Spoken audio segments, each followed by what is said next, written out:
berilmu dengan orang yang tidak berilmu. Ini pertanyaan Pak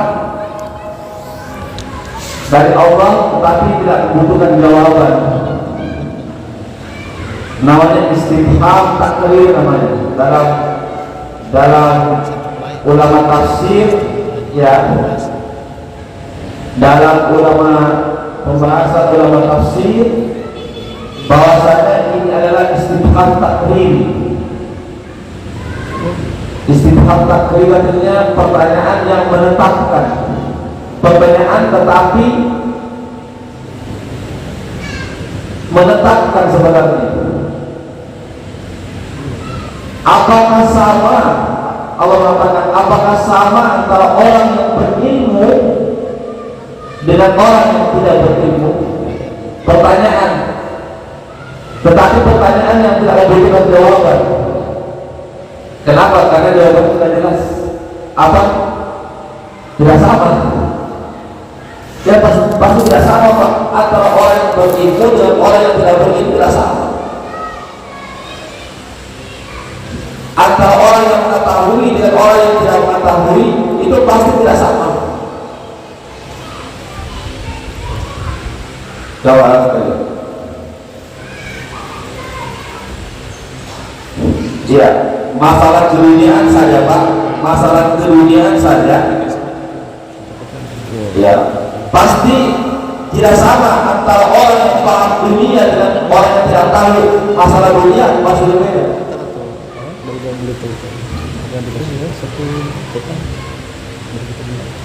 Ya, contohnya misalnya, ya, kenapa ahli bangunan Pak bisa membuat ini masjid Pak? Ini siapa yang buat? Ini ahli bangunan Pak. Kenapa bisa membuat masjid? Karena tahu ilmunya. Karena tahu ilmunya, makanya bisa membangun bangunan. Tapi orang yang tidak tahu bangunan bisa bangun masjid, bagaimana Pak? Roboh. Karena dia bukan ahlinya, dia tidak tahu di situ, bukan bidangnya dia. Ya, itu semua Pak dalam perkara-perkara bidang-bidang yang lainnya, ahli pertanian tidak akan sama dengan orang yang tidak tahu tentang pertanian. Iya. Kan begitu Pak, logikanya begitu.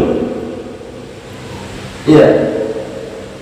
Coba orang yang tidak tahu masalah pertanian disuruh bercocok tanam Pak, bisa kira-kira? Nggak bisa, nggak tahu kan bagaimana cara mengelola sawahnya, kebunnya, bagaimana cara merawat, tidak tahu.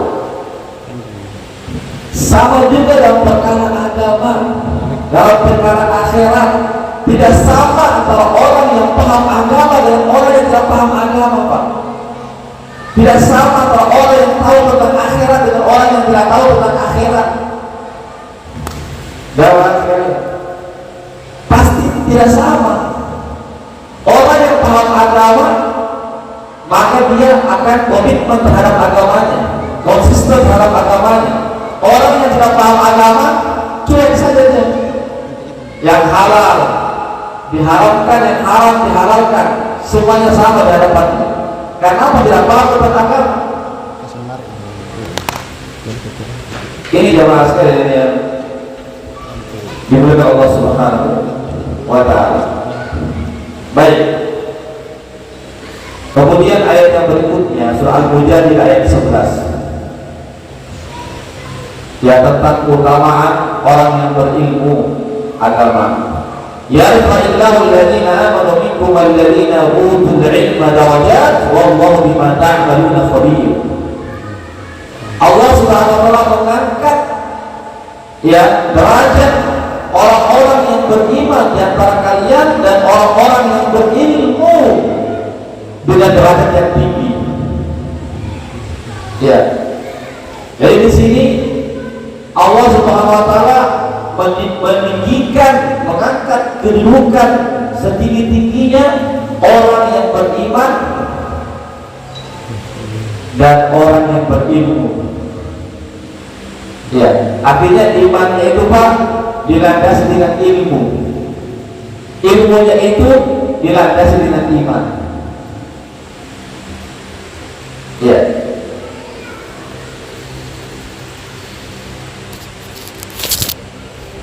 Jadi kapan Allah SWT mengangkat derajat kita sebagai orang yang beriman? Tentu kita semua mengaku sebagai orang beriman ya. Tetapi Allah baru mengangkat kita kalau kita beriman dan berilmu. Jadi kita cuma sudah beriman, tetapi iman yang dilandasi dengan ilmu. Apa itu iman Pak? Iman itu keyakinan. Tapi keyakinan itu harus dilandasi dengan ilmu, supaya keyakinan itu benar dan semakin meningkat keimanannya. Itu maksudnya. Ya, supaya keimanan kita itu benar, lurus, dan terus meningkat, maka itu harus dilandasi dengan ilmu agama. Jamaah sekalian. Baru setelah itulah Allah akan angkat derajat kita. Jadi tidak cukup saja orang yang beriman dalam ayat ini. Tidak cukup orang beriman saja, tapi harus dia orang yang belajar, orang yang paham agama. Baru Allah angkat derajat setinggi-tingginya. Jamaah sekalian yang dimuliakan Allah Subhanahu wa ta'ala.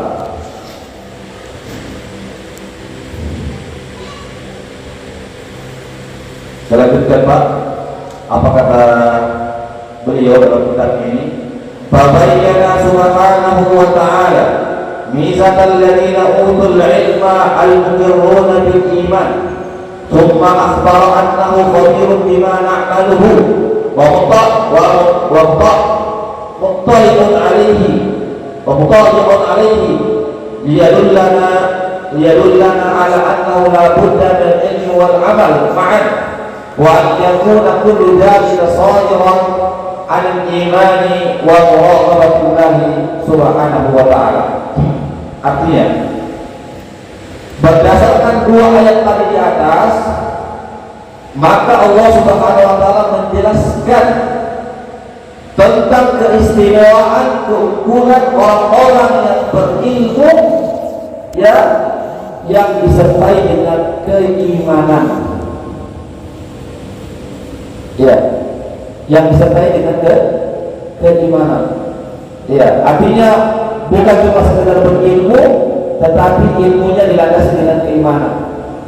Ya, ikhwatul Islam, azakumullah. Bapak tahu itu umat Yahudi itu juga berilmu, tapi tidak ada imannya. Iya, jamaah sekalian. Jadi ilmu iman ini Pak, sesuatu yang tidak bisa dipisahkan bagi seorang muslim. Artinya, kalau seorang muslim dia beriman, maka dia harus berilmu. Kalau dia berilmu, dia harus beriman. Ya, jamaah sekalian. Karena kalau cuma ilmu saja tanpa iman, dia akan menjadi orang yang sombong. Ya, dia akan menjadi orang yang sombong. Itu Yahudi. Yahudi itu tahu Taurat, tapi imannya tidak ada. Dia cuma sekedar pengetahuan di otaknya saja, tetapi di hatinya tidak ada keimanan. Jangan sekali. Makanya kenapa umat Yahudi pun Allah benci, Allah murkai. Ghairil maghdubi alaihim, bukan jalannya orang-orang yang dimurkai. Kenapa? Karena dia pintar, orang yang tahu, tetapi dia tidak menjalankan keilmuannya itu berdasarkan keimanannya.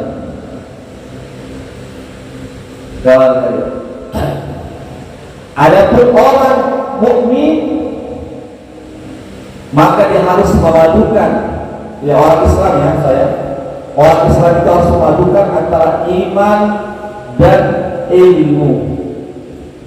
Jangan sekalian. Ya, iman dan ilmu. Ya. Kenapa iman dan ilmu ini penting? Bagaimana saya katakan tadi? Iya. Ilmu tanpa iman dia menjadi orang yang sombong,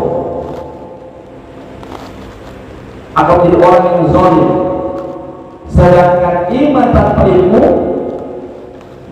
maka iman tidak akan terarah. Ya, karena ilmu ini Pak, dia ibarat cahaya. Coba bayangkan kalau kita berjalan di sebuah tempat yang gelap, tidak ada cahaya, kita akan nabrak sana nabrak sini. Begitulah kehidupan kita di dunia ini. Kalau kita berjalan di muka bumi ini tanpa adanya cahaya ilmu, ya, maka kita akan nabrak sana nabrak sini. Jangan sekali. Makanya Pak, ya, kenapa Allah Subhanahu wa Ta'ala, apa tujuannya Nabi mengutus ke permukaan bumi? Silakan buka surah Al-Jumu'ah. Walladzi ba'atha fil ummiyina rasulan minhum yatlu 'alaihim ayatihi wa yuzakkihim wa yu'allimuhumul kitaba wal hikmah wa in kanu min qablu lafi dhalalin mubin. Tiga Pak. Berdasarkan ayat ini surah Al-Jumu'ah, jamaah sekalian, di awal surah Al-Jumu'ah, Allah Subhanahu wa Ta'ala ingin menjelaskan perannya Rasulullah SAW. Kenapa Nabi itu diutus? Kenapa jemaah sekalian? Tiga, berdasarkan ayat ini. Walladzi ja'ala Allah arsala rasulahu, yang mengutus rasulnya. Ya. Walladzi arsala rasulahu, ya, yang mengutus rasulnya di tengah-tengah kaum, ya, dari mereka. Artinya Rasulullah SAW, jemaah sekalian, diutus di tengah-tengah bangsa Arab dengan bahasa mereka, bukan dengan bahasa-bahasa yang lainnya, dengan bahasa Arab. Kenapa Pak? Karena yang mau didakwah itu orang Arab, makanya Nabi berbahasa Arab. Tapi jangan juga Ustaz, bagaimana kita kan orang Indonesia Ustaz, kita bukan orang Arab.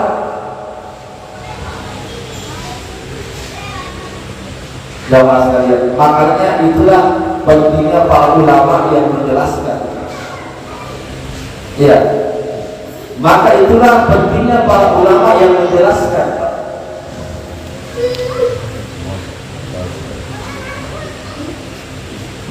Ya, itulah perannya para ulama yang menjelaskan Al-Quran dan Sunnah Rasulullah SAW.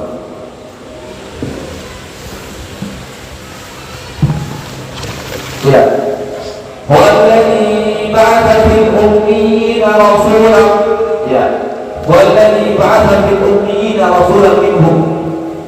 Dia Allah Subhanahu wa Ta'ala yang mengutus kepada bangsa yang ummi, ya,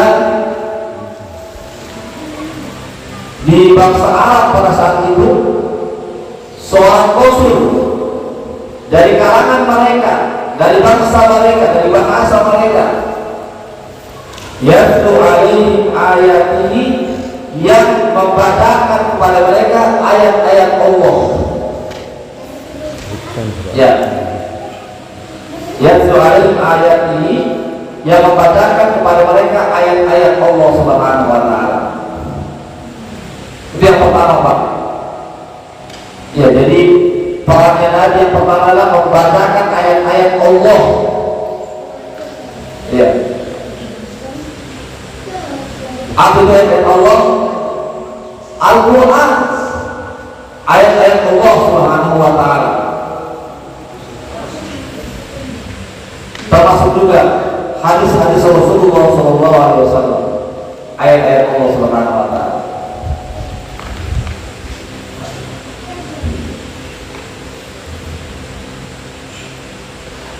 Yang pertama, yatlu alaihim ayatihi wa yuzakkihim. Wa yuzakkim artinya membersihkan hati-hati mereka, sifat-sifat mereka, akhlak-akhlak mereka. Ya, kita lihat Pak, bagaimana bangsa Arab jamaah sekalian. Ya, siapa yang kuat, dia yang menang. Perempuan itu Pak tidak ada artinya pada saat itu. Tidak ada harga wanita.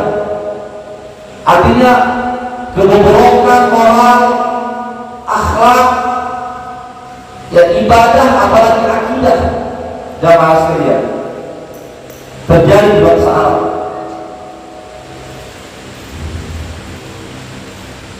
Makanya Nabi jamaah sekalian diutus untuk meluruskan akidah mereka, ya, meluruskan daripada akhlak-akhlak mereka.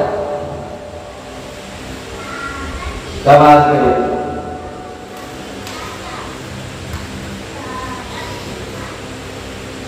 di antara kebijakan orang-orang Arab terdahulu dalam masa jahiliyah itu, kalau meninggal ya istri daripada bapaknya, ya artinya ibu tiri ya, ibu sambung, maka ibu sambungnya diwarisi oleh anaknya, anak laki-lakinya yang paling tua, boleh dikawini, diwarisi Pak. Ini kan tidak boleh dalam Islam. Ibu sambung itu ibu kita, tidak boleh kita kawini.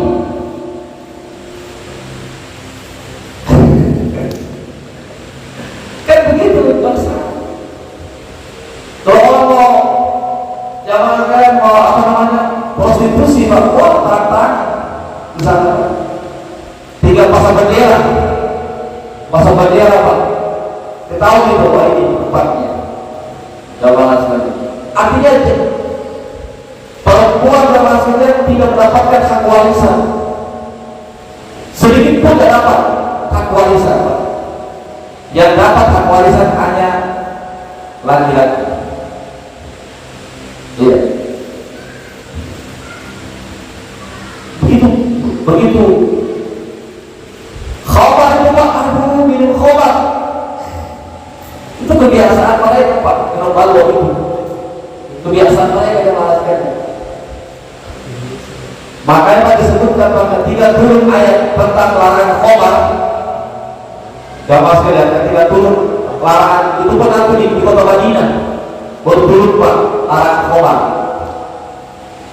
13 tahun dari berdakwah di kota Mekah belum turun ayat khabar. Kenapa?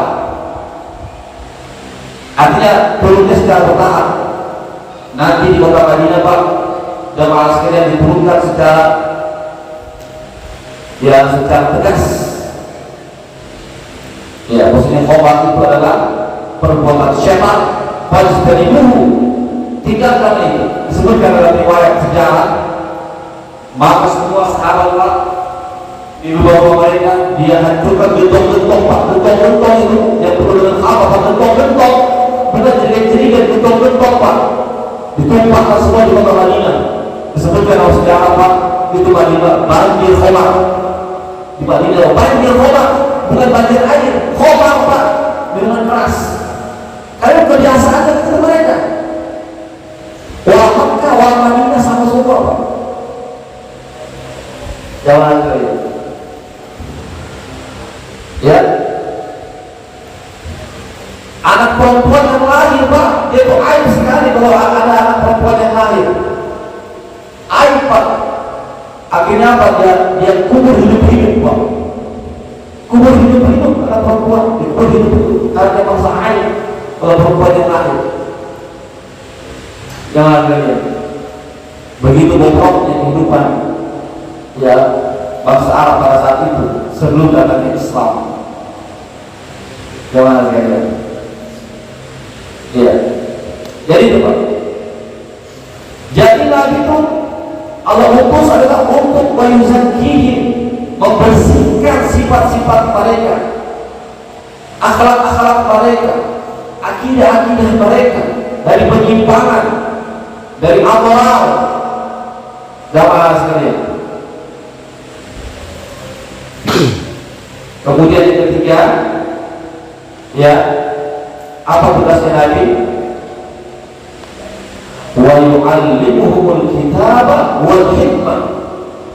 Ini Pak, mengajarkan Al-Quran dan Al-Hikmah. Jangan sekalian, Nabi mengajarkan Al-Quran dan Al-Hikmah. Apa itu Al-Hikmah? Al-Hikmah adalah sunnah Rasulullah Sallallahu Alaihi Wasallam. Jangan sekalian. Jadi Al-Quran ini berarti harus dipelajari, Pak. Al-Quran yang kita baca 30 juz yang kita sering khatamkan, Pak, berkali-kali, khususnya di bulan Ramadan, itu harus dipelajari karena Nabi itu bertugas mengajarkan Al-Quran. Berarti kita wajib belajar Al-Quran dan juga mempelajari Al-Hikmah. Apa Al-Hikmah? Sunnah Rasulullah SAW. Jadi aslinya itu harus dipelajari, Pak. Jamaah sekalian, bukan cuma sekedar didengarkan, tapi dipelajari. Jamaah sekalian, apa itu isi Al-Quran, apa itu kandungan Al-Quran, apa itu isi hadis-hadis Rasulullah SAW, itu dipelajari. Itu tugas Nabi. Berarti kita, tugas kita, kewajiban kita adalah belajar. Kita harus belajar. Jamaah sekalian, tidak mungkin hadirin yang terjadi suatu pembelajaran kalau ada yang mengajar, tidak ada yang orang belajar. Harus ada yang mengajar dan yang diajar. Hadirin, ya. Jadi 3, Pak, ya, tugasnya Nabi. Pertama, membacakan ayat-ayat Allah. Yang kedua adalah membersihkan akidah, akhlak, sifat-sifat, ya, kebiasaan buruk orang-orang Arab terdahulu. Jamaah sekalian, yang ketiga adalah mengajarkan Al-Quran dan Sunnah Rasulullah SAW.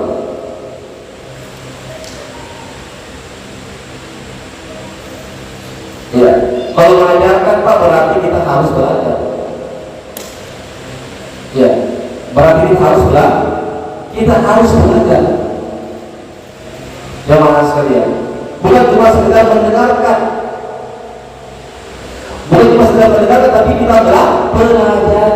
Kalau mendengarkan itu, Pak, contoh mendengarkan, saya baca ayat Al-Quran, Bapak dengarkan, itu dengarkan, belum tentu Bapak pelajari. Ya, jamaah sekalian, jadi harus dipelajari Al-Quran, Pak. Bukan cuma sekedar dibaca, bukan cuma sekedar didengarkan, tapi dipelajari kandungan isi Al-Quran. Jamaah sekalian, itulah kewajiban kita, hadirin. Ya, kalau kita ingin diangkat derajat kita di sisi Allah Subhanahu wa Ta'ala. Hadirin, ya, ini, Pak, selanjutnya ya. Ya, jelas ya, 3, Pak, itu. Ya, 3, jamaah sekalian. Kemudian summa akhbara annahu khabirun bima na'maluhu. Kemudian Allah Subhanahu wa Ta'ala mengkabarkan kepada kita bahwasanya Allah itu Maha mengetahui apa yang kita kerjakan, apa yang kita amalkan, Pak. Allah Maha mengetahui. Artinya ilmu yang kita pelajari itu bukan cuma sekedar pengetahuan belaka, tapi diamalkan.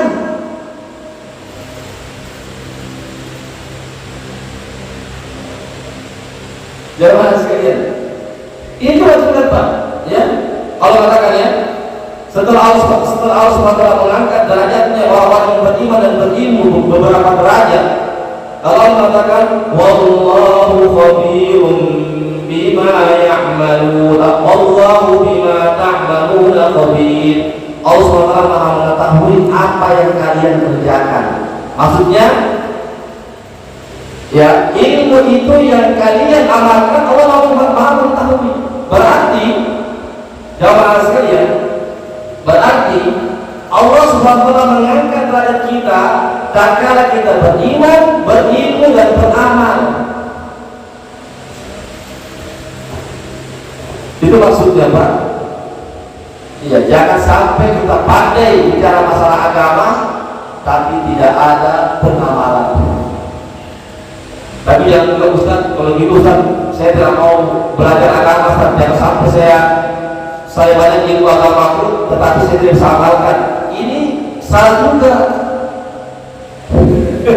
Kan nanti orang begitu, malas saya dengarkan ceramah deh, nanti saya tidak bisa amalkan, nanti Allah buka kepada saya tahu ilmunya tetapi saya tidak bisa amalkan. Ini salah juga, Pak. Jangan sekali salah. Zaman kita diperintahkan untuk belajar Al-Quran dan Sunnah. Kita diperintahkan untuk belajar. Jamaah sekalian, hadirin, kalau kita ikhlas dalam belajar, hadirin, maka Allah Subhanahu wa Ta'ala akan mudahkan kita untuk mengamalkan. Kan begitu?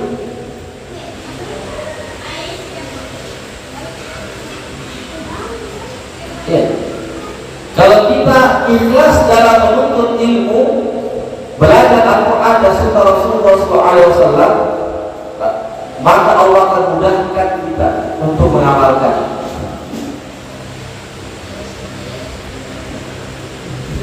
Masalahnya kalau kita punya prinsip, wah, saya tidak mau mendengarkan ceramah-ceramah agama, tidak mau belajar Al-Quran Sunnah, saya khawatir tidak bisa saya amalkan. Kalau gitu, kapan kita bisa beramal dengan ilmu yang benar kalau tidak ada ilmu kita? Berarti kita akan semakin bodoh terus. Jangan kalian. Iya, kita akan semakin bodoh terus. Jadi kapan Allah akan bisa angkat derajat kita kalau kita memiliki ilmu? Jangan kalian. Iya. Jadi sekali lagi, Pak, ya, selama kita ikhlas dalam belajar, menuntut ilmu, mau mendengarkan ceramah-ceramah agama, mau mendengarkan Al-Quran dan Sunnah Nabi yang kita dapatkan dengan penuh kesabaran dan keikhlasan, maka Allah akan mudahkan untuk kita amalkan. Jamaah sekalian,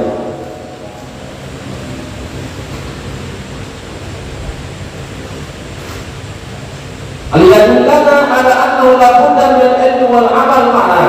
Jadi ayat yang di atas tadi, Pak, ya, surah Al-Mujadilah ayat 11 itu menunjukkan kepada kita bahwasanya ilmu itu harus diamalkan. Jamaah sekalian, ini harus diamalkan. Hadirin, ya, bukan cuma sekedar ilmu itu cuma sekedar dibahas, dibicarakan, didiskusikan, tapi diamalkan. Jangan saja. Wa yakunu kullu dzalika shadir al-iman wa muraqabatillah. Ya. Dan ilmu dan amal itu maka hendaklah dia bersumber dari keimanan dan pengawasan dari Allah Subhanahu wa Ta'ala. Ya, jadi ilmu dan amal ini, Pak, harus dilandasi dengan iman dan pengawasan dari Allah Subhanahu wa Ta'ala. Artinya kita beramal ini bukan karena ingin dipuji oleh manusia. Kita belajar bukan untuk dipuji oleh manusia. Kita menyampaikan ilmu bukan ingin mendapatkan pujian. Kita beramal bukan untuk dipuji, disanjung, tetapi kita beramal semata-mata karena iman dan Allah Subhanahu wa Ta'ala yang mengawasi kita. Jamaah sekalian, ikhwatal Islam, azanullah, itulah hadirin tentang keutamaan ilmu dan amal. Hadirin, ya, barangkali ini yang bisa kami sampaikan, Pak. Jadi pembahasan tentang ya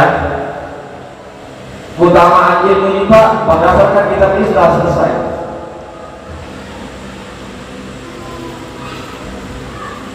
Berdasarkan kitab ini sudah selesai. Setelah itu kita masuki pembahasan fikihnya, hukum-hukumnya. Ya, jadi ini, Pak, boleh dikatakan apa namanya, pemanasan dulu. Pemanasan dulu ya. Iya.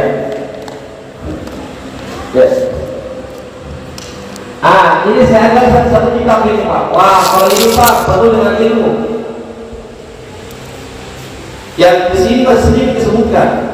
Kali ini bukunya Kitabul Ilmi yang ditulis oleh Fadilatul Syekh Muhammad bin Shalih Al-Utsaimin. Beliau sudah meninggal dunia, Pak. Ya, beliau meninggal dunia pada salah. Ini dia ulama Saudi Arabia, Pak. Ulama besar namanya Syekh Muhammad bin Shalih Al-Utsaimin, Pak. Bukunya namanya Kitabul Ilmi, penuh dengan ilmu ini, Pak. Jawabannya. Beliau meninggal pada salah itu sekitar tahun 2023. Setuju beliau.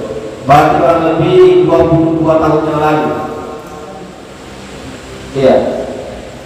Jamaah sekalian. Kalau ini, Pak, pembahasan tentang ilmu masih luas ini.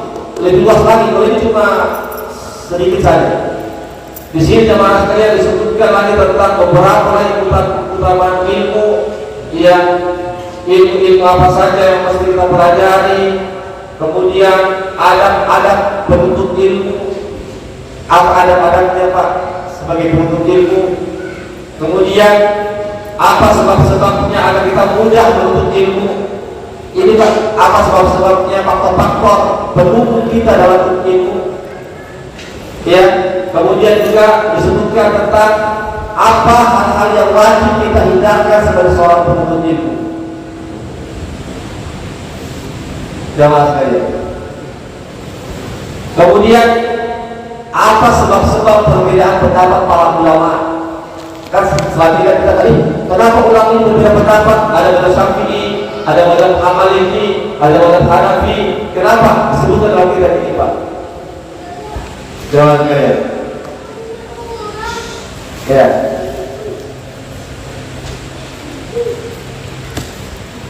Ya, jadi saya menganggap, Pak, penting untuk saya angkat ini, Pak. Iya. Iya. Kenapa? Ya, agar kita tahu bagaimana kita ada sebagai orang yang belajar agama, Pak. Apa faktor-faktor agar kita mudah mempelajari agama? Apa hal-hal yang wajib kita hindarkan sebagai orang yang belajar agama? Dan bagaimana sikap kita terjadinya perbedaan pendapat para ulama? Ini penting, Pak. Jadi nampaknya pemanasannya ini ditambah lagi, Pak. Pemanasannya ini ditambah lagi. Ya. Setelah itu kita akan masuk ini namanya hukum-hukum, Pak. Ya, hukum-hukum. Ya, hukum-hukum. Jamaah sekalian. Tapi saya mau bahas hukum lagi ini, Pak. Ini penting sekali. Ya, karena itu kata ulama, kami itu belajar adab dulu baru hukum. Adab dulu itu dipelajari, bagaimana adab kita terhadap ilmu, bagaimana sikap kita terhadap ilmu. Jemaah sekalian. Ya, insyaallah, Pak. Ya, karena kita terbatas, insyaallah pekan depan, meskipun temanya masih kajian fikih, tentang pembahasan kita masih ini tentang seputar ilmu, keutamaannya, adab-adabnya, faktor-faktor pendukungnya, sebab-sebab perbedaan pendapat para ulama dan seterusnya. insya Allah setelah kita amalkan ini, baru kita masuk kepada pembahasan masalah fikih, insya Allah. Ya, demikian Pak. Sebelum saya tutup, barangkali ada yang mau bertanya, silakan. Kalau saya salah bisa diluruskan, atau kalau mau menambahkan sambil menikmati hidangan dari pengurus.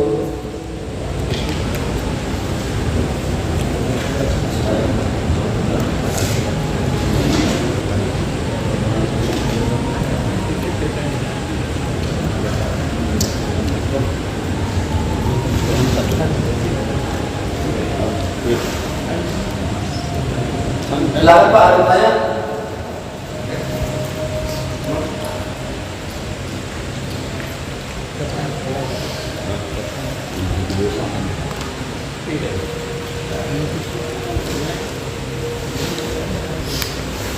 Ini ada tempat yang baru. Tempat yang baru.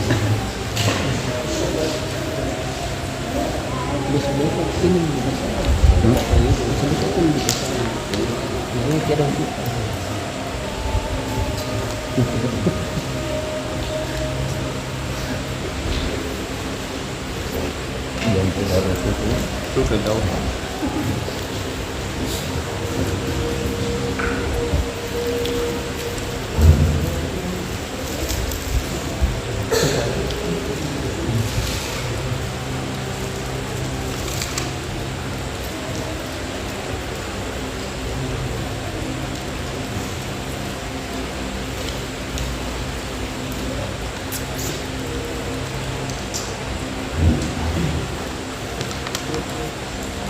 Iya, kalau tidak ada Pak, saya lanjutkan sini ya apa yang disebutkan oleh Syekh.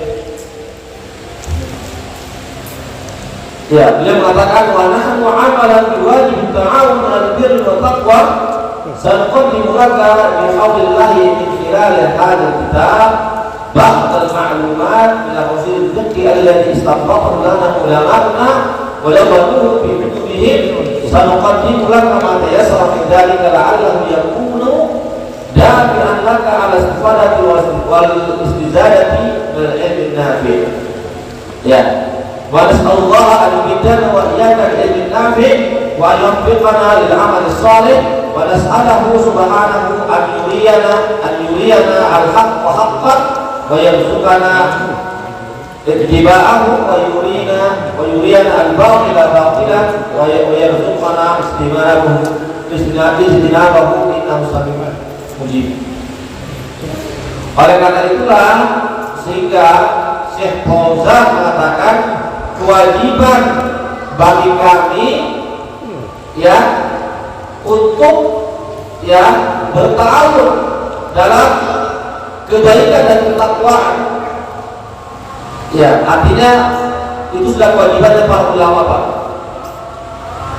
Jadi ulama ini mewariskan ilmu. Karena para nabi mewariskan ilmu, maka para ulama mewariskan ilmu juga. Ya. Ya. Makanya beliau ya menuliskan kitab ini ya agar kita jamaah sekalian bisa mengambil faidah. Jamaah sekalian. Ya.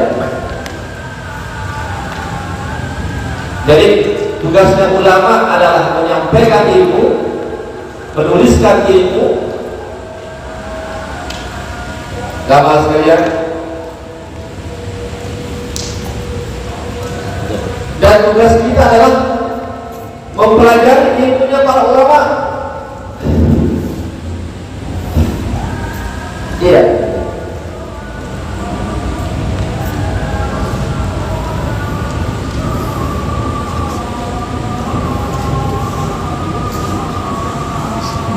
Bapak tahu Imam Al-Ghazali? Imam Al-Ghazali Pak, Abu Hamid Al-Ghazali yang punya buku kitab nama Ihya Ulumuddin. Begini Pak, berjilid-jilid Pak. Itu kalau ulama luar biasa Pak.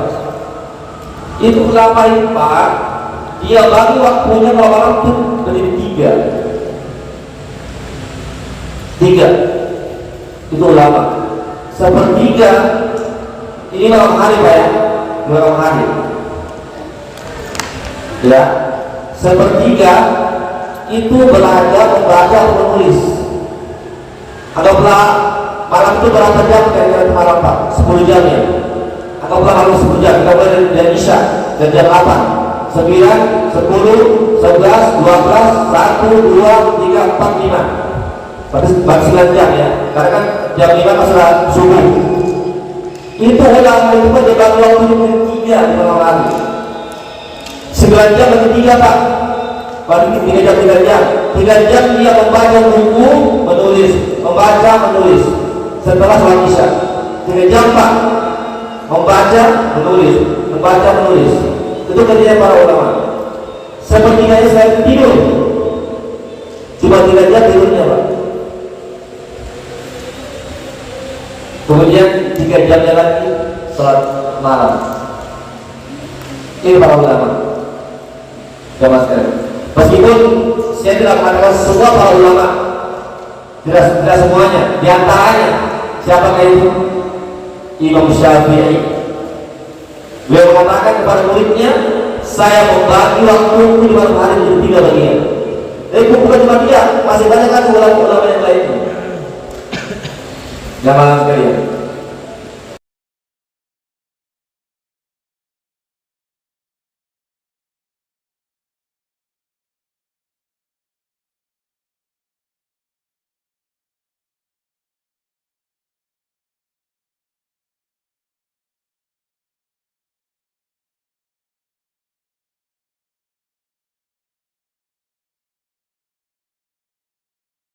Ada di rumah kita bukunya para ulama? Apakah ada bukunya para ulama di rumah kita? Sedangkan kita punya perabot rumah tangga, Masya Allah, luar biasa penuh dengan perabot-perabot rumah tangga di rumah kita. Sekarang adakah bukunya para ulama di rumah kita? Ini menjadi pertanyaan. Menjadi pertanyaan jemaah sekalian. Ya, kita harus kita ubah kita punya mindset kita terhadap karya-karya para ulama. Jamaah sekalian, hadirin. Ya, meskipun juga Ustaz, kan sekarang kan ada di HP Ustaz. Ya, itu boleh juga, silakan. Ya, silakan. Ya, tapi namanya HP ini kan Pak, ya biasa error, biasa tak jelas ini bukunya dari mana, tak jelas juga. Jamaah sekalian, hadirin. Iya, jadi Pak, meskipun secanggih apapun teknologi, kita begini Pak, tidak bisa dihilangkan Pak. Yang bersifat analog ini, yang bersifat analog begini Pak, ini tidak bisa dihilangkan. Jamaah sekalian.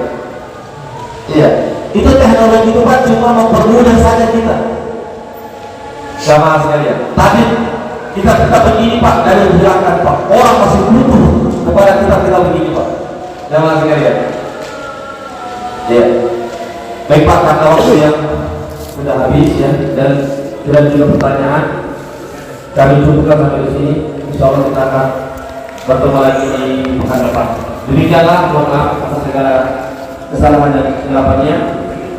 Yang benar datangnya dari Allah saja, yang salah yang benar dari kami dan dari godaan syaitan yang tertutup atau daripada kawan musuh kami.